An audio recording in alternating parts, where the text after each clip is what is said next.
इस एग्ज़ाम तैयारी के दौर में कास्ट सर्टिफिकेट के लिए मुझे फिर से उपखंड अधिकारी के कार्यालय में जाने का मौका मिला।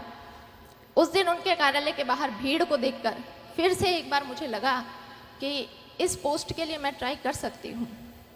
घर आकर मैंने दबी आवाज़ में अपने पिता से पूछा कि उपखंड अधिकारी बनने के लिए मुझे क्या करना होगा। और उस वक्त ये प्रश्न पूछते वक्त मेरे पिता की आंखों में जो चमक थी, वो चमक मेरे लिए मोटिवेशन बनी। बाद में पता चला कि मेरे पिताजी ने भी अपनी युवावस्था में इन परीक्षाओं की तैयारी की थी, लेकिन वो सफल नहीं हो पाए। तो मैंने तय कर लिया कि मुझे इस परीक्षा को देना है और इसमें सफल भी होना है। पाल जी, सर्वप्रथम मैं परमपिता गुरु जम्बेश्वर भगवान के चरणों में नमन करती हूँ। मैं नमन करती हूँ शिक्षा के इस प्रांगण को, जो हमारे समाज को शिक्षा की ऊंचाइयां दिखाने के लिए अग्रसर है। मंच पर उपस्थित सभी सम्मानितों को मेरा सादर प्रणाम। सामने विराजमान पिता तुल्य बुजुर्गों, माताओं, बहनों, बच्चों का हार्दिक अभिनंदन करती हूँ। मैं धन्यवाद देना चाहूँगी समराथल फाउंडेशन की कोर टीम को, जिन्होंने आज मुझे शिक्षा के इस मंच पर व्याख्यान देने का सुनहरा अवसर प्रदान किया है। आज जहां एक और समाज का हम नकारात्मक पहलू देख रहे हैं, उसी दौर में समराथल फाउंडेशन के द्वारा ये जो एक सकारात्मक प्रयास किया जा रहा है, वो काबिले तारीफ है। जैसा कि जवाहरलाल नेहरू ने कहा था कि स्कूल जो हैं वो आधुनिक भारत के मंदिर हैं, और इसी वक्तव्य को यथार्थ करने का प्रयास समराथल फाउंडेशन के द्वारा किया जा रहा है। अभी समराथल फाउंडेशन के द्वारा इनमें योगदान देने के लिए जिन भामाशाहों का सम्मान किया गया है, मेरा ये मानना है कि आज समाज की जो कुरीतियां हैं, जो नकारात्मक पहलू हैं, उनके लिए हम हर एक सामाजिक संगोष्ठी में चर्चा करते हैं, लेकिन योजनाबद्ध तरीके से उनसे कैसे निपटना है, इसके लिए कोई प्रयास आज तक हमने नहीं किया है।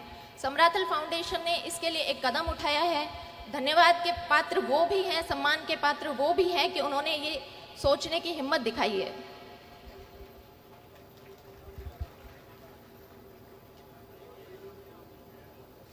मैं आशा करती हूँ, जैसा अभी स्टेज से अनाउंसमेंट हुआ, कि जिन बच्चों ने अभी प्रतिभा खोज परीक्षा दी है वो इस पंडाल में मौजूद हैं, और अगर यहाँ मौजूद नहीं है तो वो यूट्यूब या अन्य किसी यूट्यूब आदि सोशल मीडिया से वो जुड़े होंगे। तो आज आप सभी बच्चे ज़िंदगी के ऐसे मोड़ पर खड़े हैं जहाँ आपके सामने बहुत सारी चुनौतियाँ, संघर्ष आने वाले हैं। इन संघर्षों से यदि आपको लोहा लेना है तो आपको मोटिवेटेड रहना होगा। अब कुछ जिज्ञासु बच्चों के मन में यह प्रश्न आ सकता है कि ये मोटिवेशन क्या होता है और हमें इस मोटिवेशन की आवश्यकता क्यों पड़ेगी।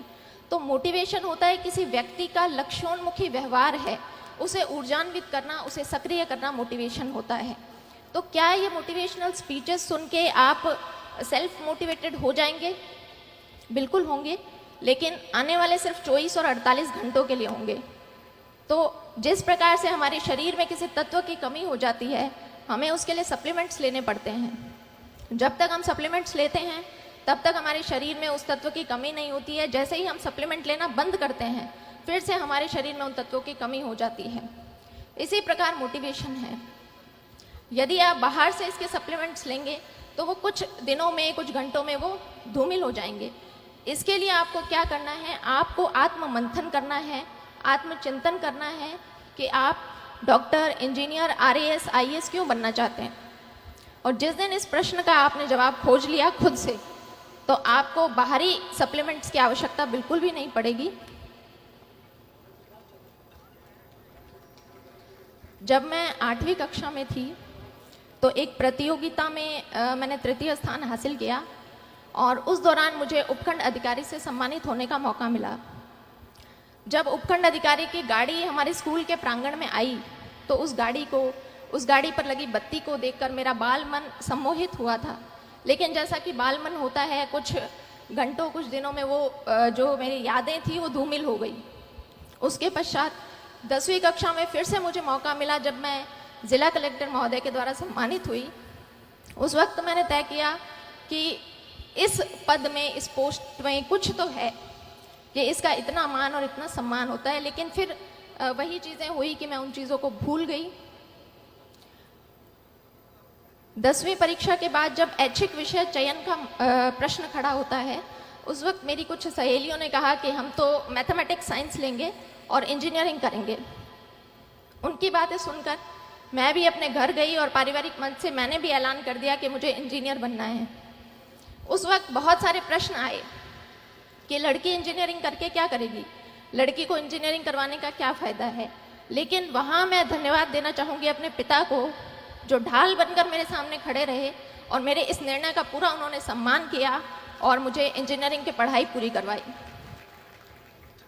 इंजीनियरिंग की पढ़ाई 4 साल पूरी करने के बाद मैं फिर से एक ऐसे बिंदु पर खड़ी थी जहाँ से बहुत सारे रास्ते निकल रहे थे और उन रास्तों में से मुझे किसी एक रास्ते का चयन करना था। कोई विशेष गाइडेंस, मार्गदर्शन तो मेरे पास नहीं था, लेकिन परिवारजनों से विचार विमर्श किया और तय किया कि बैंक की काफ़ी भर्तियां खुली हुई है और मुझे बैंक का एग्ज़ाम देना चाहिए। इस एग्ज़ाम तैयारी के दौर में कास्ट सर्टिफिकेट के लिए मुझे फिर से उपखंड अधिकारी के कार्यालय में जाने का मौका मिला।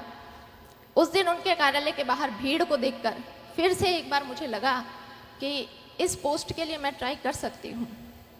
घर आकर मैंने दबी आवाज़ में अपने पिता से पूछा कि उपखंड अधिकारी बनने के लिए मुझे क्या करना होगा। और उस वक्त ये प्रश्न पूछते वक्त मेरे पिता की आंखों में जो चमक थी, वो चमक मेरे लिए मोटिवेशन बनी।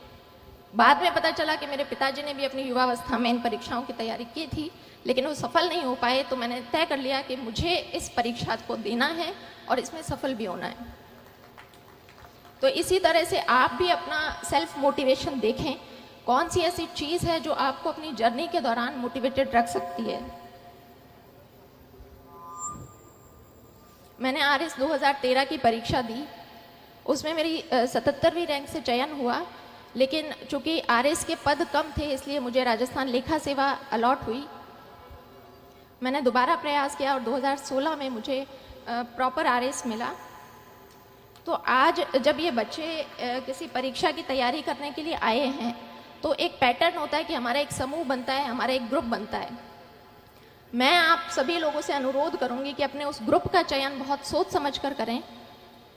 जब मैंने प्रारंभिक परीक्षा अपने घर से तैयारी करके पास की, मेंस के लिए मैं जयपुर गई। वहाँ पर शुरुआती दिनों में कुछ मेरे ऐसे दोस्त थे जिनका हर वक्त यही कहना होता था कि भर्ती तो सिर्फ 700 पदों पर निकली है, हमारा नंबर कहाँ आएगा। हमसे पहले भी बहुत से बच्चे हैं जो तैयारी कर रहे हैं, हमारा नंबर कहाँ आएगा। तो मैं भी उन शुरुआती दिनों में काफ़ी नेगेटिविटी से घिर गई थी। फिर मैंने तय किया कि जब परीक्षा तो देनी ही है तो क्यों ना अपना समूह बदल लिया जाए। फिर मैंने 2 ऐसी लड़कियों का चुनाव किया जो मेरे ही बैकग्राउंड से थी। हमारा बस एक ही डिस्कशन रहता था कि भर्ती तो सैकड़ों पदों पर निकली है, हमें तो सिर्फ एक पद चाहिए। और आज हम तीनों लड़कियां आरएस अधिकारी हैं और वो जो ग्रुप जो नेगेटिविटी की बातें करते थे वो आज भी आरएस की परीक्षा दे रहे हैं। इसलिए आप पॉजिटिविटी बनाकर रखें।